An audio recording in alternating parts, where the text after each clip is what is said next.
ಒಂದು ಹಳ್ಳಿ. ಆ ಹಳ್ಳಿಯಲ್ಲಿ ವಾಸಿಸುವ ಜನ ನಿಗೂಢವಾಗಿ ಸಾಯ್ತಾ ಇರ್ತಾರೆ, ಒಬ್ಬರ ಬಳಿಕ ಮತ್ತೊಬ್ಬರಂತೆ. ಆ ಸಾವುಗಳಿಗೆ ಒಂದು ದಂತಕಥೆಯ ಕಾರಣ ಅಂತ ಹಳ್ಳಿಯವರು ಭಾವಿಸಿರ್ತಾರೆ. ಸಾವಿಗೆ ಅಸಲಿ ಕಾರಣ ಏನು ಅಂತ ತಿಳಿಯಲು ಬಂದ ಡಿಟೆಕ್ಟಿವ್ ಕೊನೆಗೂ ರಹಸ್ಯವನ್ನು ಪತ್ತೆ ಮಾಡ್ತಾನ ಅಥವಾ ಇಲ್ವಾ ಅನ್ನುವುದೇ ಈ ಸಿನಿಮಾದ ಕತೆ. ಈ ನದಿಗೆ ಬಲಿಯಾದ ಯಾವುದೇ ವ್ಯಕ್ತಿಯ ಶವವು ಇದುವರೆಗೆ ತಲೆ ಇರುವ ಸ್ಥಿತಿಯಲ್ಲಿ ಸಿಕ್ಕಿರಲಿಲ್ಲ. ಸಿನಿಮಾ ಶುರುವಿನಲ್ಲಿ ಒಂದು ದೂರದ ಹಳ್ಳಿ ಭಯದ ನೆರಳಿನಲ್ಲಿ ಬದುಕುತ್ತಿರುವುದನ್ನು ತೋರಿಸಲಾಗುತ್ತೆ.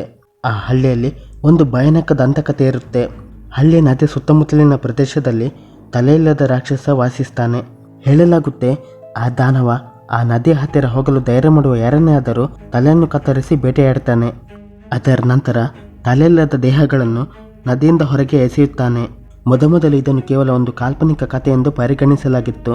ಆದರೆ ನಿಧಾನವಾಗಿ ಬಲಿಪಶುಗಳ ಅಂದರೆ ಜನರ ಸಾವಿನ ಸಂಖ್ಯೆ ಹೆಚ್ಚಾಗತೊಡಗಿತು.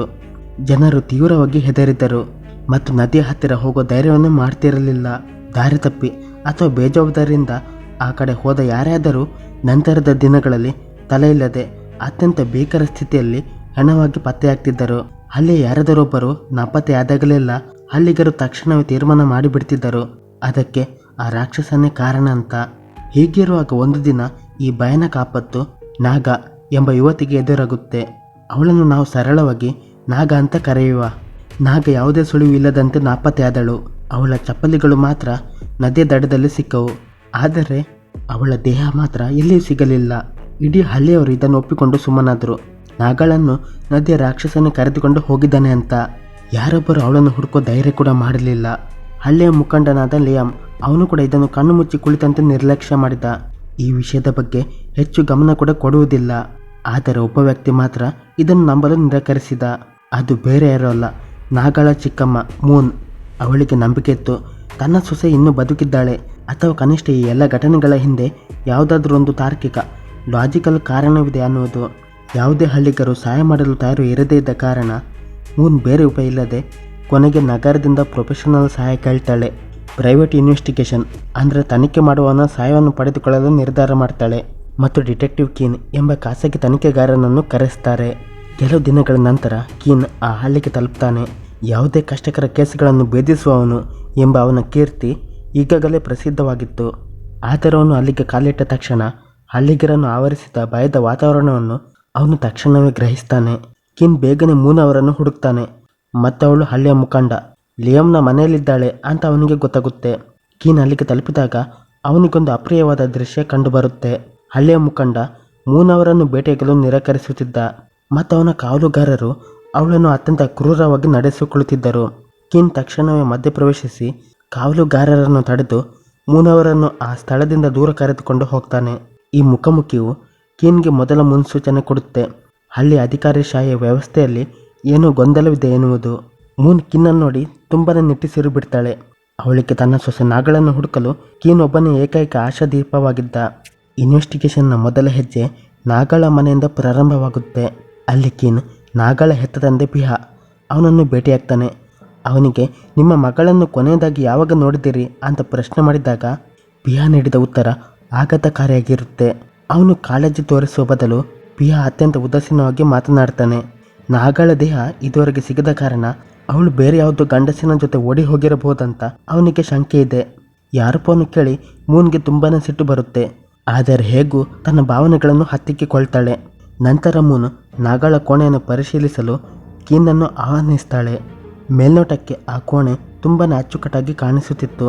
ಅಷ್ಟಾದರೂ ಕೀನ್ನ ತೀಕ್ಷ್ಣವಾದ ಕಣ್ಣುಗಳು ಒಂದು ವಿಚಿತ್ರವಾದ ವಿಷಯವನ್ನು ಪತ್ತೆ ಹಚ್ಚುತ್ತವೆ. ನೆಲದ ಮೇಲೆ ಹೂವಿನ ಕುಂಡದ ಕೆಲವು ಗಾಜಿನ ಚೂರುಗಳು ಬಿದ್ದಿದ್ದವು.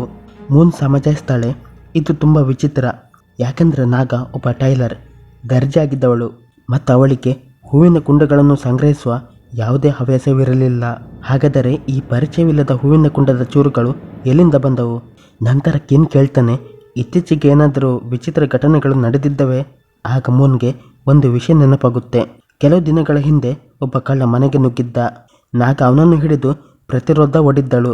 ಇದರಿಂದ ಕಳ್ಳನ ಕೈಗೆ ಗಾಯವಾಗಿತ್ತು. ಇಷ್ಟೆಲ್ಲ ಆದರೂ ಮನೆಯಿಂದ ಯಾವುದೇ ವಸ್ತು ಕಳ್ಳವಾಗದ ಕಾರಣ ಆ ಘಟನೆಯನ್ನು ಮುಂದೆ ಬೆನ್ನಟ್ಟಲಿಲ್ಲ.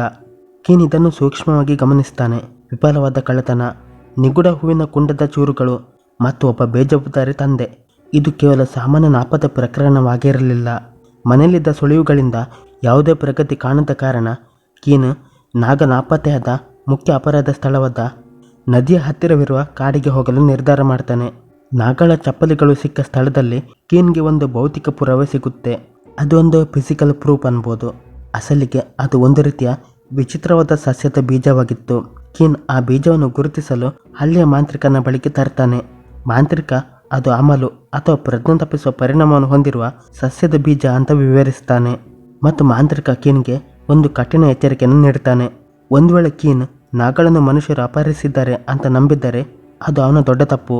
ಇದು ತಲೆಯಿಲ್ಲದ ರಾಕ್ಷಸನ ಕೆಲಸ ಅಂತ ಇಡೀ ಹಳ್ಳಿಗೆ ತಿಳಿದಿದೆ ಮತ್ತು ಶೀಘ್ರದಲ್ಲೇ ಅವಳ ಶವ ಖಂಡಿತವಾಗಿಯೂ ಪ್ರತ್ಯಕ್ಷವಾಗುತ್ತದೆ ಅಂತ ಅವನು ಹೇಳ್ತಾನೆ.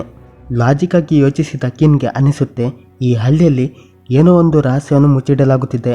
ಅವನು ಮಾಂತ್ರಿಕನ ಸ್ಥಳದಿಂದ ದೂರ ನಡೆದು ಬರುತ್ತಿರುವಾಗ ಮೂನ್ ತನ್ನನ್ನು ಚುಪ್ಚಾಪಾಗಿ ಹಿಂಬಲಿಸುತ್ತಿರುವುದನ್ನು ಕೀನ್ ಗಮನಿಸ್ತಾನೆ. ಮೂನ್ ನಾಗ ತನಗೆ ಎಷ್ಟು ವಿಶೇಷವಾಗಿದ್ದಳು ಎಂಬುದನ್ನು ಹಂಚಿಕೊಂಡಿದ್ದಳು. ನಾಗ ಚಿಕ್ಕವಳಿದ್ದಾಗ ಅವಳ ತಾಯಿ ಓಡಿ ಹೋಗಿದ್ದಳು, ಅವಳನ್ನು ಒಂಟಿಯಾಗಿ ಬಿಟ್ಟು ಹೋಗಿದ್ದಳು ಮತ್ತು ಅವಳ ತಂದೆ ಬಿಹಾ ಎಂದಿಗೂ ನಾಗಳನ್ನು ತನ್ನ ಮಗಳೆಂದು ಒಪ್ಪಿಕೊಂಡಿರಲಿಲ್ಲ. ಕೇವಲ ಮೂನ್ ಮಾತ್ರ ನಾಗಳನ್ನು ಪ್ರೀತಿ ಮತ್ತು ಕಾಳಜಿಯಿಂದ ಬೆಳೆಸಿದ್ದರು. ಆದರೆ ಮೂನ್ ಅವರ ಗಂಡನಿಗೆ ನಾಗಳನ್ನು ಸಾಕುವುದು ಇಷ್ಟವಿರಲಿಲ್ಲ ಮತ್ತು ಅವಳು ತನ್ನ ಸೊಸೆಯ ಮೇಲೆ ಗಮನ ಹರಿಸುವುದನ್ನು ಮುಂದುವರಿಸಿದರೆ ಆಕೆಗೆ ಡೈವರ್ಸ್ ಕೊಡುವುದಾಗಿ ಹೆದರಿಸಿದ್ದ. ಆ ಕಾರಣದಿಂದಾಗಿ ಮೂನ್ ನಾಗಳನ್ನು ಬಿಟ್ಟು ಹೋಗಬೇಕಾಗಿ ಬಂದಿತ್ತು. ವರ್ಷಗಳು ಉರುಳಿದವು ಮತ್ತು ಮೂನ್ ಕೊನೆಯದಾಗಿ ತನ್ನ ಗಂಡನಿಂದ ಬೇರ್ಪಟ್ಟು ನಾಗಳಿಗೆ ತಾನು ಮಾಡಿದ್ದ ತಪ್ಪಿಗೆ ಪ್ರಾಯಶ್ಚಿತ್ತ ಮಾಡಿಕೊಳ್ಳಲು ಹಳ್ಳಿಗೆ ಮರಳಿದ್ದಳು. ಮಾತ್ರ ಅವರು ಒಂದಾದ ಕೆಲವೇ ದಿನಗಳಲ್ಲಿ ನಾಗ ನಿಗೂಢವಾಗಿ ನಾಪತ್ತೆಯಾಗಿದ್ದಳು. ತಾನು ಆವತ್ತು ಬಿಟ್ಟು ಹೋಗದಿದ್ದರೆ ಬಹುಶಃ ನಾಗ ಸುರಕ್ಷಿತವಾಗಿರುತ್ತಿದ್ದಳೇನೋ ಅಂತ ಮೂನ್ ಅಪರಾಧ ಪ್ರಜ್ಞೆಯಿಂದ ನರಳುತ್ತಿದ್ದಳು. ಮೂನ್ ಅವರ ಪ್ರಾಮಾಣಿಕತೆ ಮತ್ತು ಪಶ್ಚಾತ್ತಾಪವನ್ನು ಕಂಡು ಕೀನ್ ಕೊನೆಗೂ ಅವಳನ್ನು ತನ್ನ ತನಿಖೆಯಲ್ಲಿ ಸಾಥ್ ಕೊಡಲು ಆಹ್ವಾನಿಸ್ತಾನೆ. ರಾತ್ರಿ ಆಗುತ್ತೆ. ತಲೆಯಿಲ್ಲದ ರಾಕ್ಷಸನ ಭಯವು ಇಡೀ ಹಳ್ಳಿಯನ್ನು ಒಂದು ಭೀಕರ ಸ್ಥಳವನ್ನಾಗಿ ಮಾರ್ಪಡಿಸಿತ್ತು.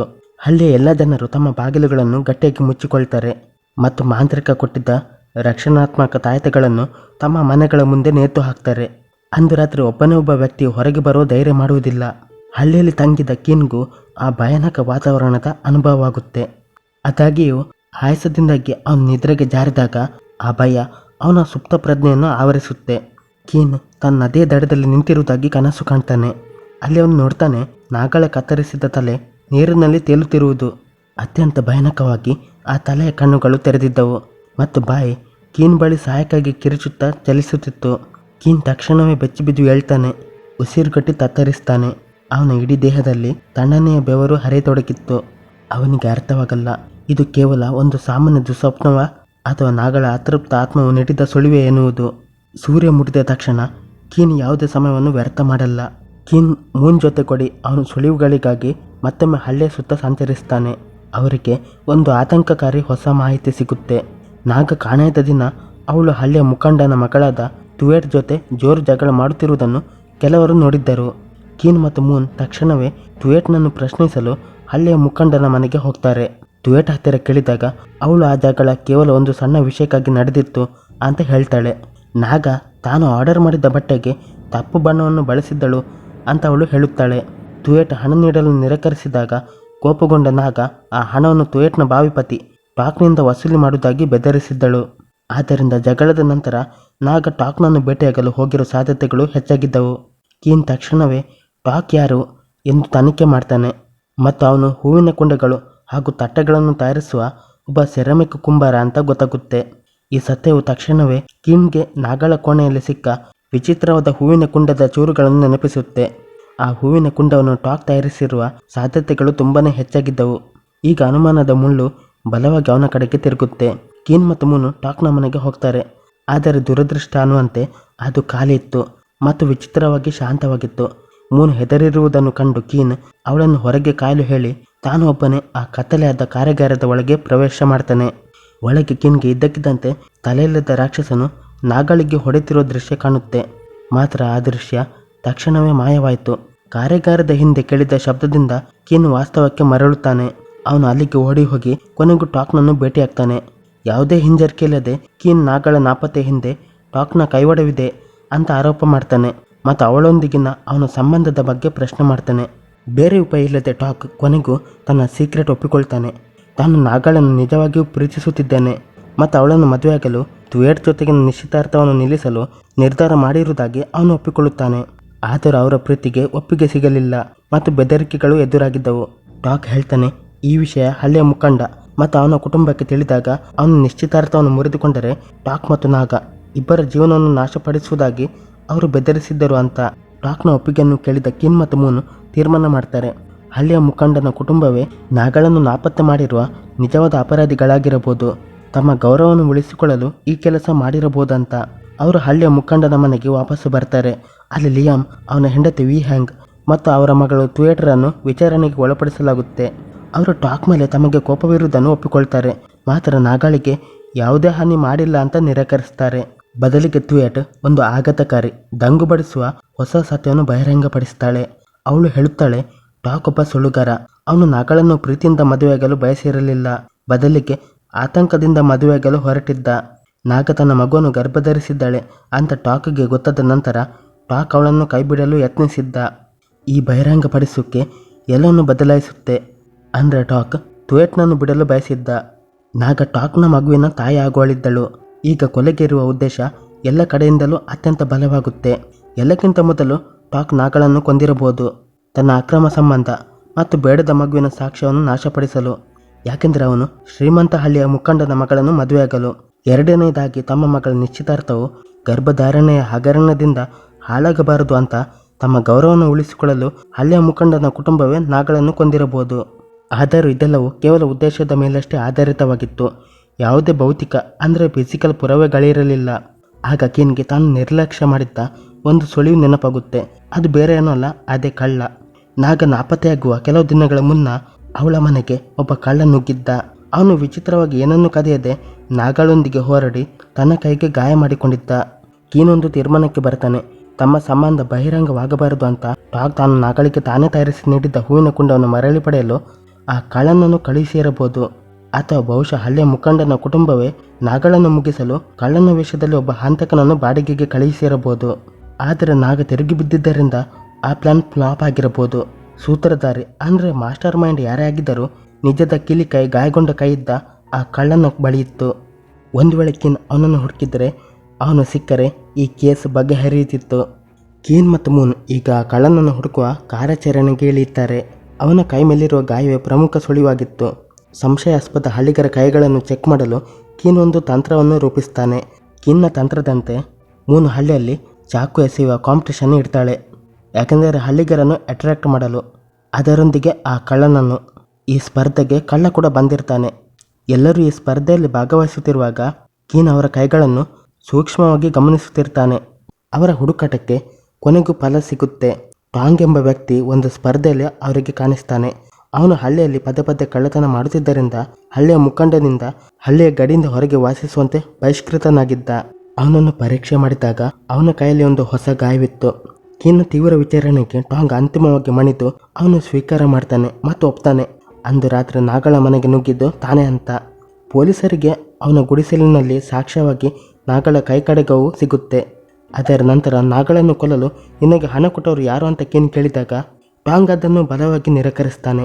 ಅವನು ಹೇಳುತ್ತಾನೆ, ನನಗೆ ಯಾರೂ ಆದೇಶ ನೀಡಿಲ್ಲ ಮತ್ತು ತಾನು ಕೇವಲ ಹಣದ ತೀವ್ರ ತೊಂದರೆಯಿಂದಾಗಿ ಕಳ್ಳತನ ಮಾಡಿದೆ ಅಂತ. ಆದರೆ ಟಾಂಗ್ ಅತ್ಯಂತ ಮೌಲ್ಯಯುತವಾದ ಮತ್ತೊಂದು ಮಾಹಿತಿಯನ್ನು ಕೊಡ್ತಾನೆ. ಟಾಂಗ್ ಹೇಳುತ್ತಾನೆ, ಯಾವ ರಾತ್ರಿ ತಾನು ನಾಗಳ ಮನೆಯಿಂದ ಓಡಿದೆನೋ ಆ ರಾತ್ರಿ ನಾನೊಂದು ಆಘಾತಕಾರಿ ದೃಶ್ಯವನ್ನು ನೋಡಿದೆ. ಅವನು ಹಳ್ಳಿಯ ಮುಖಂಡನ ಹೆಂಡತಿ ವಿಹಾಂಗ್ ಮತ್ತು ನಾಗಳ ತಂದೆ ಪಿಹಾ ಇಬ್ಬರು ರಹಸ್ಯವಾಗಿ ಒಟ್ಟಿಗಿರುವುದನ್ನು ನೋಡಿದ್ದ. ಇಲ್ಲಿ ಗೊತ್ತಾಗುತ್ತೆ, ಪಿಹಾ ಮತ್ತು ವಿಹಾಂಗ್ ವರ್ಷಗಳಿಂದ ಅಕ್ರಮ ಸಂಬಂಧ ಹೊಂದಿದ್ದರು. ಅವರದ್ದು ಅಫೇರ್ ಇತ್ತು. ಅಂದು ರಾತ್ರಿ ನಾಗ ತನ್ನದೇ ತಂದೆ ವಿಹಾಂಗ್ ಜೊತೆ ದ್ರೋಹ ಮಾಡುತ್ತಿರುವುದನ್ನು ರೆಡ್ ಹ್ಯಾಂಡ್ ಆಗಿ ಹಿಡಿದಿದ್ದಳು. ಕೀನ್ ಅನುಮಾನ ಈಗ ಹಳ್ಳಿಯ ಮುಖಂಡನ ಹೆಂಡತಿ ವಿಹಾಂಗ್ ಕಡೆಗೆ ತಿರುಗುತ್ತೆ. ಅವಳೇ ಈ ಎಲ್ಲದರ ಹಿಂದಿನ ಸೂತ್ರಧಾರಿ, ಒಬ್ಬಳು ಮಾಸ್ಟರ್ ಮೈಂಡ್ ಅಂತ ಕೀನ್ ಶಂಕಿಸ್ತಾನೆ. ಅದರ ನಂತರ ಅವಳನ್ನು ವಿಚಾರಿಸಿದಾಗ ವಿಹಾಂಗ್ ತನ್ನ ತಪ್ಪನ್ನು ಒಪ್ಪಿಕೊಳ್ಳಲು ನಿರಾಕರಿಸ್ತಾಳೆ ಮತ್ತು ತನ್ನನ್ನು ತಾನು ರಕ್ಷಿಸಿಕೊಂಡಳು. ಅವಳು ಒಪ್ತಾಳೆ, ತಾನು ಅಂದು ರಾತ್ರಿ ನಾಗಳನ್ನು ಭೇಟಿಯಾಗಿದ್ದು ನಿಜ, ಆದರೆ ಕೇವಲ ಅವಳಿಗೆ ಬೆದರಿಕೆ ಹಾಕಲು ಮಾತ್ರ ಅಂತ. ತನ್ನ ಮಗಳ ಭಾವಿ ಪತಿ ಟಾಕ್ನಿಂದ ದೂರವಿದ್ದರೆ ನಾಗಳನ್ನು ಕೊಲ್ಲುವುದಾಗಿ ತಾನು ಬೆದರಿಸಿದ್ದೆ ಅಂತ ವಿಹಾಂಗ್ ಹೇಳ್ತಾಳೆ. ಕೀನ್ ಮತ್ತು ಮೂನ್ ಇತರ ಸಾಕ್ಷಿಗಳಿಂದ ಮಾಹಿತಿಯನ್ನು ಕದಿಯುವುದನ್ನು ಮುಂದುವರಿಸ್ತಾರೆ. ಕಾಡಿನ ಮಧ್ಯದಲ್ಲಿ ನಾಗ ಡ್ಯುಯೆಟ್ನನ್ನು ಭೇಟಿಯಾಗುತ್ತಿರುವುದನ್ನು ನೋಡಿದ ಒಬ್ಬ ಪ್ರತ್ಯಕ್ಷದರ್ಶಿ ಅವರಿಗೆ ಸಿಗ್ತಾನೆ. ಕೀನ್ ತಕ್ಷಣವೇ ಡ್ಯುಯೆಟ್ನನ್ನು ವಿಚಾರಿಸಿ ಸಂಗ್ರಹದ ಸಾಕ್ಷ್ಯಗಳೊಂದಿಗೆ ಅವಳಿಗೆ ಒತ್ತಡ ಹೇರುತ್ತಾನೆ. ತಲೆಯಡಿಗೆ ಹಾಕಿ ಡ್ಯುಯೆಟ್ ಕೊನೆಗೂ ಎಲ್ಲವನ್ನು ಒಪ್ಪಿಕೊಳ್ಳುತ್ತಾಳೆ. ತಮ್ಮ ಕಾಡಿನ ಭೇಟಿಯ ಸಮಯದಲ್ಲಿ ನಾಗ ನನ್ನ ಭಾವಿ ಪತಿ ಮಗುವನ್ನು ಗರ್ಭಧರಿಸಿದ್ದಾಳೆ ಅಂತ ಗೊತ್ತಾಗಿ ನಾನು ಅಸೂಯೆಯಿಂದ ಕುರುಡಿಯಾಗಿದ್ದರಿಂದ ಇಬ್ಬರ ನಡುವೆ ತೀವ್ರವಾದ ಜಗಳ ನಡೆದಿತ್ತು ಅಂತ ಟುಯೆಟ್ ವಿವರಿಸ್ತಾಳೆ. ಅವರು ಒಬ್ಬರನ್ನೊಬ್ಬರು ತಳ್ಳಾಡಿದ್ದರು ಮತ್ತು ಆ ಹೋರಾಟದ ಸಮಯದಲ್ಲಿ ನಾಗ ಕೆಳಗೆ ಬಿದ್ದಳು. ಆಗ ಅವಳ ತಲೆ ನದಿಯ ಕಲ್ಲಿಗೆ ಬಲವಾಗಿ ಅಪ್ಪಳಿಸಿತು. ನಾಗ ಯಾವುದೇ ಚಲನೆ ಇಲ್ಲದೆ ಬಿದ್ದಿರುವುದನ್ನು ನೋಡಿ ಅವಳು ಸತ್ತಿದ್ದಾಳೆ ಅಂತ ಟುಯೆಟ್ ಭಾವಿಸಿದಳು. ಗಾಬರಿ ಮತ್ತು ಭಯದಿಂದ ಟುಯೆಟ್ ಅಲ್ಲಿಂದ ಓಡಿ ಹೋದಳು ಮತ್ತು ನಾಗಳ ದೇಹವನ್ನು ಅಲ್ಲೇ ಬಿಟ್ಟು ಬಂದಳು. ತಾನು ಆ ಶವವನ್ನು ಎಲ್ಲಿಗೂ ಸಾಗಿಸಿಲ್ಲ ಅಂತ ಟುಯೆಟ್ ಪ್ರಮಾಣ ಮಾಡ್ತಾಳೆ. ಈಗ ಕೇಸ್ ಬಗೆಹರಿದಂತೆ ತೋರುತ್ತೆ. ಕೀನ್ ತಕ್ಷಣವೇ ನಗರದ ಪೊಲೀಸರನ್ನು ಸಂಪರ್ಕ ಮಾಡ್ತಾನೆ. ಸ್ವಲ್ಪ ಸಮಯದಲ್ಲಿ ಪೊಲೀಸರು ಬಂದು ಕೊಲೆ ಮತ್ತು ನಿರ್ಲಕ್ಷ್ಯದಿಂದ ಸಾವಿಗೆ ಕಾರಣವಾದ ಆರೋಪದ ಮೇಲೆ ಟುಯೆಟ್ನನ್ನು ಬಂಧಿಸ್ತಾರೆ. ಈ ಕಟು ವಾಸ್ತವವನ್ನು ಎದುರಿಸುತ್ತಾ ಮೂನು ತೀವ್ರವಾಗಿ ಅಳುತ್ತಾಳೆ. ಇಷ್ಟೆಲ್ಲ ಆದರೂ ಒಂದು ವಿಷಯ ಕೀನ್ನ ಮನಸ್ಸನ್ನು ಇನ್ನೂ ಕಾಡ್ತಿತ್ತು. ಟುಯೆಟ್ ನಿಜವಾಗಿಯೂ ಶವವನ್ನು ಅಲ್ಲೇ ಬಿಟ್ಟು ಬಂದಿದ್ದರೆ ನಾಗಳ ದೇಹ ಎಲ್ಲಿಗೆ ಹೋಯಿತು ಮತ್ತು ಅದನ್ನು ಯಾರು ಸಾಗಿಸಿದರು? ಟುಯೆಟ್ ನಾಗಳನ್ನು ಹಾಗೆ ಬಿಟ್ಟು ಹೋಗಿದ್ದರೆ ಶವ ಇನ್ನೂ ಕಾಡಿನಲ್ಲೇ ಇರಬೇಕಿತ್ತು. ಮುಖ್ಯ ಅಪರಾಧಿಯನ್ನು ಬಂಧಿಸಿದ್ದರೂ ನಾಗಳ ನಾಪತ್ತೆಯಾದ ದೇಹದ ರಹಸ್ಯ ಮಾತ್ರ ಒಂದು ದೊಡ್ಡ ಉತ್ತರವಿಲ್ಲದ ಪ್ರಶ್ನೆಯಾಗಿ ಉಳಿಯುತ್ತೆ. ಅಂದು ರಾತ್ರಿ ಬಂಧನದ ಗದ್ದಲ ಮುಗಿದ ನಂತರ ಕೀನ್ ವಿಶ್ರಾಂತಿ ಪಡೆಯಲು ಯತ್ನಿಸ್ತಾನೆ. ತಾನು ತಂಗಿದ್ದ ಕೋಣೆಯಲ್ಲಿ ಒಬ್ಬನೇ ರಾತ್ರಿ ಊಟ ಮಾಡುತ್ತಾ ತನ್ನ ಕೆಲಸ ಮುಗೀತು ಅಂತ ಅವನು ಭಾವಿಸುತ್ತಿದ್ದ. ಇದ್ದಕ್ಕಿದ್ದಂತೆ ವಾತಾವರಣ ಸಂಪೂರ್ಣವಾಗಿ ಬದಲಾಗುತ್ತೆ. ಕೀನ್ಗೆ ಅನಿಸುತ್ತೆ ಯಾರೋ ಅಥವಾ ಏನೋ ತನ್ನ ಕೋಣೆಯೊಳಗೆ ಪ್ರವೇಶಿಸುತ್ತಿದೆ ಅನ್ನುವುದು. ಅವನು ತಿರುಗಿ ನೋಡಿದಾಗ ಅವನ ಮುಂದೆ ನಿಂತಿದ್ದು ಅದೇ ತಲೆಯಿಲ್ಲದ ರಾಕ್ಷಸ. ಇನ್ನು ಭಯಾನಕ ವಿಷಯವೆಂದರೆ ಆ ಜೀವಿ ನಾಗಳ ಕತ್ತರಿಸಿದ ತಲೆಯನ್ನು ಕೈಯಲ್ಲಿ ಹಿಡಿದುಕೊಂಡು ಕೀನ್ನ ಕಣ್ಣುಗಳ ಮುಂದೆ ಅದನ್ನು ಅತ್ಯಂತ ಕ್ರೂರವಾಗಿ ತಿನ್ನುತ್ತಿತ್ತು. ಇದು ಕೇವಲ ಕನಸಾಗಿರಲಿಲ್ಲ. ಆ ಜೀವಿ ತನ್ನ ಕಡೆಗೆ ನುಗ್ಗಿದಾಗ ಕೀನ್ ಕಿರುಚುತ್ತಾನೆ. ಅದೃಷ್ಟವಶಾತ್ ಹತ್ತಿರದಲ್ಲಿದ್ದ ಅವನ ಸಹೋದ್ಯೋಗಿ ಅಧಿಕಾರಿಗಳು ಆ ಕಿರುಚಟವನ್ನು ಕೇಳಿ ಬಾಗಿಲು ಮುರಿದು ಒಳಗೆ ಬಂದು ಕೀನನ್ನು ರಕ್ಷಿಸುತ್ತಾರೆ. ವಿಚಿತ್ರ ಅಂದರೆ ಅವರು ಒಳಗೆ ಬಂದ ತಕ್ಷಣ ಆ ರಾಕ್ಷಸ ಯಾವುದೇ ಸುಳಿವಿಲ್ಲದೆ ಮಾಯವಾಗಿತ್ತು. ಈ ಘಟನೆಯು ಕೀನ್ನಿಗೆ ಇದರ ಹಿಂದೆ ನಿಜವಾದ ಅಲೌಕಿಕ ಅಂಶವಿದೆ, ಇದು ಕೇವಲ ಭ್ರಮೆ ಅಥವಾ ಸುಳ್ಳು ಕಥೆಯಲ್ಲ ಎನ್ನುವುದನ್ನು ಖಚಿತಪಡಿಸಿತ್ತು. ಕೀನ್ ತನ್ನ ಸಹೋದ್ಯೋಗಿಗಳಿಗೆ ಆ ರಾಕ್ಷಸನ ಇತಿಹಾಸದ ಬಗ್ಗೆ, ಅದು ಏಕೆ ಅಸ್ತಿತ್ವದಲ್ಲಿದೆ ಮತ್ತು ಅದು ನಿಜವಾಗಿ ಯಾರು ಎನ್ನುವುದನ್ನು ತನಿಖೆ ಮಾಡಲು ಆದೇಶ ಕೊಡ್ತಾನೆ. ಅವರು ಹಳ್ಳಿಯ ಹಳೆಯ ದಾಖಲೆಗಳನ್ನು ಪರಿಶೀಲನೆ ಮಾಡಿದಾಗ ಒಂದು ಭಯಾನಕ ಐತಿಹಾಸಿಕ ಸತ್ಯ ಬಹಿರಂಗವಾಗುತ್ತೆ. ಸುಮಾರು 30 ವರ್ಷಗಳ ಹಿಂದೆ ಈ ಹಳ್ಳಿಯಲ್ಲಿ ಒಂದು ಭೀಕರ ರಕ್ತಪಾತ ನಡೆದಿತ್ತು. 14 ಜನರಿದ್ದ ಒಂದು ದೊಡ್ಡ ಕುಟುಂಬವು ಹಳ್ಳಿಗೆ ದ್ರೋಹ ಮಾಡಿದೆ ಎಂದು ಆರೋಪಿಸಲಾಗಿತ್ತು. ಯಾವುದೋ ಒಂದು ಕ್ಷುಲ್ಲಕ ಕಾರಣಕ್ಕೆ ಯಾವುದೇ ಸೂಕ್ತ ವಿಚಾರಣೆ ಇಲ್ಲದೆ ಹಳ್ಳಿಗರು ಕಾನೂನನ್ನು ತಮ್ಮ ಕೈಗೆ ತೆಗೆದುಕೊಂಡು ಅವರೆಲ್ಲರನ್ನು ನದಿಯ ದಡಕ್ಕೆ ಎಳೆದುಕೊಂಡು ಹೋಗಿ ಒಬ್ಬೊಬ್ಬರನ್ನಾಗಿ ತಲೆ ಕತ್ತರಿಸಿ ಕೊಂದಿದ್ದರು. ಕಟು ಸಾವು ಕಂಡ ಆ ಕುಟುಂಬದ ಅತೃಪ್ತ ಆತ್ಮಗಳು ಒಂದಾಗಿ ಈ ತಲೆಯಿಲ್ಲದ ರಾಕ್ಷಸನಾಗಿ ರೂಪಾಂತರಗೊಂಡಿವೆ ಅಂತ ನಂಬಲಾಗಿತ್ತು. ಆ ಸಮೂಹ ಹತ್ತು ನಡೆದ ಸ್ಥಳವಾದ್ದರಿಂದ ಆ ನದಿಗೆ ಶಾಪ ತಟ್ಟಿತ್ತು. ಆದರೆ ಒಂದು ವಿಷಯ ಮಾತ್ರ ವಿಚಿತ್ರವಾಗಿತ್ತು. ಈ ದಂತಕತೆ 30 ವರ್ಷಗಳಿಂದ ಇತ್ತು. ಮಾತ್ರ ತಲೆಯಿಲ್ಲದ ರಾಕ್ಷಸನ ಕೊಲೆಗಳು ಮತ್ತು ದರ್ಶನಗಳು ಕೇವಲ ಕಳೆದ 5 ರಿಂದ 10 ವರ್ಷಗಳಲ್ಲಿ ಮಾತ್ರ ತೀವ್ರವಾಗಿ ಹೆಚ್ಚಾಗಿದ್ದವು. ಅದು 20 ವರ್ಷಗಳ ಕಾಲ ಸುಮ್ಮನಿದ್ದು ಈಗ ಯಾಕೆ ಜಾಗೃತವಾಯಿತು ಮತ್ತು ಆ ತಲೆಯಿಲ್ಲದ ರಾಕ್ಷಸ ಕೀನ್ನನ್ನು ಯಾಕೆ ಗುರಿಯಾಗಿಸುತ್ತಿದ್ದ? ಕೀನ್ ತರ್ಕ ಮತ್ತು ರಹಸ್ಯಗಳ ನಡುವಿನ ಸಂದಿಗ್ಧತೆಯಲ್ಲಿ ಸಿಲುಕ್ತಾನೆ. ಒಂದು ಕಡೆ ಅವನ ವೈಜ್ಞಾನಿಕ ಮನಸ್ಸು ದೆವ್ವಗಳ ಅಸ್ತಿತ್ವವನ್ನು ನಿರಾಕರಿಸುತ್ತಿತ್ತು. ಮಾತ್ರ ಮತ್ತೊಂದು ಕಡೆ ಅವನ ಸ್ವಂತ ಕಣ್ಣುಗಳು ಆ ತಲೆಯಿಲ್ಲದ ದಾನವನನ್ನು ಒಂದಕ್ಕಿಂತ ಹೆಚ್ಚು ಬಾರಿ ನೋಡಿದ್ದವು. ಕೀನ್ ತನ್ನ ಮಾನಸಿಕ ಸ್ಥಿತಿಯೊಂದಿಗೆ ಹೋರಾಡುತ್ತಿರುವಾಗ ಇತ್ತ ಹಳ್ಳಿಯ ಮುಖಂಡನ ಮನೆಯಲ್ಲಿ ತಲ್ಲಣ ಸೃಷ್ಟಿಯಾಗಿತ್ತು. ಹಳ್ಳಿಯ ಮುಖಂಡನ ಹೆಂಡತಿ ವಿಹ್ಯಾಂಗ್ ತೀವ್ರ ಹತಾಶ ಸ್ಥಿತಿಯಲ್ಲಿದ್ದಳು. ಅವಳು ತನ್ನ ಗಂಡ ಲಿಯಂ ಬಳಿ ಸಹಾಯಕ್ಕಾಗಿ ಬೇಡಿಕೊಂಡಳು. ಆದರೆ ಲಿಯಂ ಇದರಲ್ಲಿ ಮುಂದೆ ಭಾಗಿಯಾಗಲು ನಿರಾಕರಿಸ್ತಾನೆ. ವಿಹ್ಯಾಂಗ್ ಟಾಂಗ್ನ ಬ್ಲ್ಯಾಕ್ ಮೇಲ್ ವಿಷಯಕ್ಕಾಗಿ ಲಿಯಂ ಹತ್ತಿರ ಸಹಾಯ ಕೇಳ್ತಾಳೆ, ಆದರೆ ಅವನು ನಿರಾಕರಿಸ್ತಾನೆ. ಅವಳ ಹತಾಶೆ ನಡುವೆ ವಿಹ್ಯಾಂಗ್ನ ವೈಯಕ್ತಿಕ ಸೇವಕ ಒಂದು ಆಘಾತಕಾರಿ ಸುದ್ದಿಯೊಂದಿಗೆ ಬರ್ತಾನೆ. ನಾಗಳನ್ನು ಕೊಲ್ಲಲು ವಿಹ್ಯಾಂಗ್ ಹಣ ನೀಡಿದ್ದ ಆ ವ್ಯಕ್ತಿ ಅವಳನ್ನು ನಿಜವಾಗಿ ಕೊಂದಿರಲಿಲ್ಲ. ಅಂತಿಮವಾಗಿ ವಿಹ್ಯಾಂಗ್ ಈ ಎಲ್ಲದರ ಹಿಂದಿನ ನಿಜವಾದ ಸೂತ್ರಧಾರಿ ಎನ್ನುವುದು ಬಹಿರಂಗವಾಗುತ್ತೆ. ಈಗ ನಾವು ಕಥೆಯನ್ನು ಸ್ವಲ್ಪ ಹಿಂದಕ್ಕೆ ತಿರುಗಿಸಿ ನೋಡೋಣ. ವಿಹ್ಯಾಂಗ್ನ ಮಗಳಾದ ಟುಯೆಟ್ ಕಾಡಿನಲ್ಲಿ ನಾಗಳನ್ನು ಆಕಸ್ಮಿಕವಾಗಿ ತಳ್ಳಿ ಅವಳು ಪ್ರಜ್ಞೆ ಕಳೆದುಕೊಳ್ಳುವಂತೆ ಮಾಡಿದಾಗ ಟುಯೆಟ್ ಹೆದರಿ ಓಡಿ ಹೋಗಿದ್ದಳು. ಕಾಕತಾಳೀಯವಾಗಿ ವಿಹ್ಯಾಂಗ್ನ ಸೇವಕ ಈ ಘಟನೆಯನ್ನು ನೋಡಿ ಅವಳಿಗೆ ವರದಿ ಮಾಡಿದ್ದ. ನಾಗಳಿಗೆ ಸಹಾಯ ಮಾಡುವ ಬದಲು ವಿಹ್ಯಾಂಗ್ ತನ್ನ ಮಗಳ ಗೌರವವನ್ನು ಕಾಪಾಡಲು ನಾಗಳನ್ನು ಈ ಪ್ರಪಂಚದಿಂದಲೇ ಶಾಶ್ವತವಾಗಿ ಅಳಿಸಲು ಇದು ಸೂಕ್ತ ಅವಕಾಶ ಅಂತ ಭಾವಿಸಿದ್ದಳು. ವಿಹ್ಯಾಂಗ್ ತನ್ನ ಸೇವಕನಿಗೆ ಒಬ್ಬ ಹಂತಕನನ್ನು ಬಾಡಿಗೆಗೆ ಪಡೆಯಲು ಹಣ ನೀಡಿದ್ದಳು ಮತ್ತು ಆ ಬಾಡಿಗೆ ಹಂತಕ ಬೇರೆ ಯಾರೂ ಅಲ್ಲ, ಮುಂಚೆ ಸಿಕ್ಕಿಬಿದ್ದಿದ್ದ ಕಳ್ಳ ಟಾಂಗ್ ಆಗಿದ್ದ. ಆದರೆ ಟಾಂಗ್ ಒಬ್ಬ ಅತ್ಯಂತ ಧೂರ್ತನಾಗಿದ್ದವನು. ಕಾಡಿನಲ್ಲಿ ನಾಗ ಪ್ರಜ್ಞಾಹೀನ ಸ್ಥಿತಿಯಲ್ಲಿದ್ದಾಗ ಅವನ ಮನಸ್ಸಿನಲ್ಲಿ ಒಂದು ಕ್ರೂರ ಉಪಾಯ ಹೊಳೆಯುತ್ತೆ. ವಿಹ್ಯಾಂಗ್ ಹೇಳಿದಂತೆ ನಾಗಳನ್ನು ಕೊಲ್ಲುವ ಬದಲು ಟಾಂಗ್ ಅವಳನ್ನು ಒಂದು ರಹಸ್ಯ ಸ್ಥಳದಲ್ಲಿ ಬಂಧಿಸಿಟ್ಟ. ಹಳ್ಳಿಯ ಮುಖಂಡನ ಹೆಂಡತಿಯನ್ನು ಮತ್ತೆ ಮತ್ತೆ ಬ್ಲ್ಯಾಕ್ ಮೇಲ್ ಮಾಡಿ ಹಣ ವಸೂಲಿ ಮಾಡುವುದು ಅವನ ಪ್ಲ್ಯಾನ್ ಆಗಿತ್ತು. ಈ ತಂತ್ರದ ಮೂಲಕ ಟಾಂಗ್ ಭಾರಿ ಪ್ರಮಾಣದ ಹಣವನ್ನು ದೋಚುತ್ತಿದ್ದ. ಎಲ್ಲ ಸುಳಿವುಗಳು ಮತ್ತೊಮ್ಮೆ ಟಾಂಗ್ ಕಡೆಗೆ ಸನ್ನೆ ಮಾಡುತ್ತವೆ. ಕೀನ್ ಮತ್ತು ಮುನ್ ಅವನನ್ನು ರಹಸ್ಯವಾಗಿ ಹಿಂಬಾಲಿಸಲು ನಿರ್ಧಾರ ಮಾಡ್ತಾರೆ. ಅವಳು ಅಂದುಕೊಂಡಂತೆ ಟಾಂಗ್ ವಿ ಹಾಂಗ್ಲನ್ನು ಮತ್ತೊಮ್ಮೆ ಬ್ಲ್ಯಾಕ್ ಮೇಲ್ ಮಾಡುತ್ತಿದ್ದ. ವಿ ಹಾಂಗ್ ತನಗೆ ಇನ್ನೂ ಹೆಚ್ಚಿನ ಹಣವನ್ನು ನೀಡದಿದ್ದರೆ ತಾನು ಇನ್ನೂ ಬದುಕಿರುವ ನಾಗಳನ್ನು ಹಳ್ಳಿಗರ ಮುಂದೆ ತಂದು ವಿ ಹಾಂಗ್ನ ಮುಖವಾಡವನ್ನು ಎಲ್ಲರ ಮುಂದೆ ಕಳಚುವುದಾಗಿ ಅವನು ಬೆದರಿಸ್ತಾನೆ. ಈ ರಹಸ್ಯ ಸಭೆ ಕಾಡಿನಲ್ಲಿ ವಿ ಹಾಂಗ್, ಅವಳ ಸೇವಕ ಮತ್ತು ಟಾಂಗ್ ನಡುವೆ ನಡೆಯುತ್ತೆ. ಅಲ್ಲಿ ಉದ್ವೇಗ ಹೆಚ್ಚಾಗುತ್ತೆ. ವಿ ಹಾಂಗ್ನ ಸೇವಕ ತನಗೆ ದ್ರೋಹ ಮಾಡಲು ಯತ್ನಿಸುತ್ತಿದ್ದಾನೆ ಅಂತ ತಿಳಿದ ಟಾಂಗ್ ಕೂಡಲೇ ಆ ಸೇವಕನನ್ನು ಅಲ್ಲೇ ಕೊಂದು ಬಿಡ್ತಾನೆ. ಬೇರೆ ದಾರಿ ಕಾಣದೆ ವಿ ಹಾಂಗ್ ನಾಗಳನ್ನು ತನ್ನ ಕೈಯಲ್ಲಿ ಕೊಲ್ಲಲು ಅವಳನ್ನು ತನಗೆ ಒಪ್ಪಿಸುವಂತೆ ಟಾಂಗ್ ಬಳಿ ಬೇಡಿಕೊಳ್ಳಲು ಪ್ರಾರಂಭ ಮಾಡ್ತಾಳೆ. ಬದಲಿಗೆ ವಿ ಹಾಂಗ್ ತನ್ನ ಬಳಿ ಉಳಿದಿದ್ದ ಎಲ್ಲ ಹಣವನ್ನು ಟಾಂಗ್ಗೆ ಕೊಡುವುದಾಗಿ ಆಮಿಷ ಒಡ್ಡುತ್ತಾಳೆ. ಟಾಂಗ್ ಅದಕ್ಕೆ ಒಪ್ತಾನೆ ಮತ್ತು ಅವರು ನಾಗಳನ್ನು ಬಂಧಿಸಿಟ್ಟಿದ್ದ ಸ್ಥಳದ ಕಡೆಗೆ ಹೋಗ್ತಾರೆ. ವಿ ಹಾಂಗ್ ನಾಗಳನ್ನು ಕೊಲ್ಲಲು ಹೋದ ತಕ್ಷಣ ಕೀನ್ ಮತ್ತು ಮೂನ್ ಅಲ್ಲಿ ಪ್ರತ್ಯಕ್ಷರಾಗ್ತಾರೆ. ಅಲ್ಲಿ ತೀವ್ರವಾದ ಹೋರಾಟ ನಡೆಯುತ್ತೆ. ಕೀನ್ ಟಾಂಗ್ನೊಂದಿಗೆ ಮುಖಾಮುಖಿ ಹೋರಾಡ್ತಾನೆ. ದೊಡ್ಡ ಫೈಟ್ ಆಗುತ್ತೆ. ಮತ್ತೊಂದೆಡೆ ಮೂನ್ ವಿ ಹಾಂಗ್ನ ದಾಳಿಯಿಂದ ನಾಗಳನ್ನು ರಕ್ಷಿಸುವಲ್ಲಿ ಯಶಸ್ವಿಯಾಗ್ತಾಳೆ. ಮರುದಿನ ಎಲ್ಲ ಕರಾಳ ರಹಸ್ಯಗಳು ಬಹಿರಂಗವಾಗುತ್ತವೆ. ಕೊಲೆ ಯತ್ನದ ಆರೋಪದ ಮೇಲೆ ವಿ ಹಾಂಗ್ನನ್ನು ಪೊಲೀಸರು ಬಂಧಿಸ್ತಾರೆ.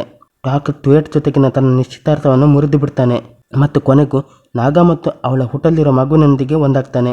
ಹಳ್ಳಿಯಲ್ಲಿ ಮತ್ತೆ ಶಾಂತಿ ನೆಲೆಸುತ್ತೆ. ಮಾತ್ರ ಕಿನ್ಗೆ ಈ ಕೇಸ್ ಇನ್ನೂ ಮುಗಿದಿರಲಿಲ್ಲ. ಒಂದು ದೊಡ್ಡ ಪ್ರಶ್ನೆ ಅವನನ್ನು ಇನ್ನೂ ಕಾಡುತ್ತಿತ್ತು.